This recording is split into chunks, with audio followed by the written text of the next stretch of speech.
Patrick Cohen. Anis Mbida, ce matin, vous nous parlez de lampadaires qui ne s'allument que lorsque les voitures passent. Vous êtes sûr que c'est nouveau? Ça n'existait pas? C'est un radar. Bizarrement non. Hein. Pourtant, on y a tous pensé. Alors c'est vrai, il existe déjà des lampadaires qui ne s'allument que quand quelqu'un passe juste en dessous, quand il y a un mouvement, un peu comme dans les lumières des cages d'escalier. Mais c'est pas du tout adapté aux voitures et aux routes où on a besoin de voir au loin s'il n'y a pas un virage un peu serré ou il n'y a pas un sanglier qui passe. C'est toujours plus sécurisant de rouler sur une route bien éclairée qu'uniquement à la lueur de ses phares. Et bien, dans la région de Hol, en Norvège, une nationale a été équipée de lampadaires spéciaux. Je vous raconte.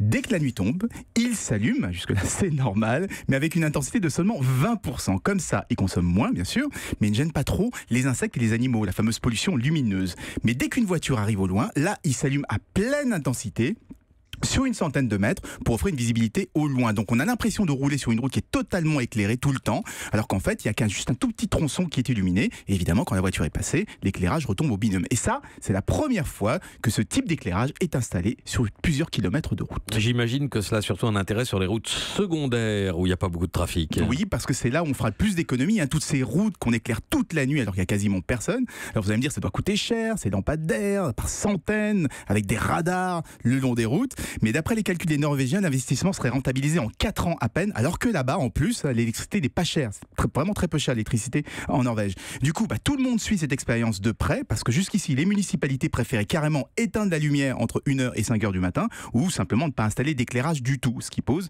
bien sûr, des problèmes de sécurité, les routes non éclairées étant plus dangereuses que Qui les fabrique, ces lampadaires? Ce sont des ingénieurs de la société Comlight, c'est une start-up norvégienne, et ils m'ont confirmé qu'ils étaient en contact avec l'administration française, mais ils n'ont pas voulu me dire dans quelle région.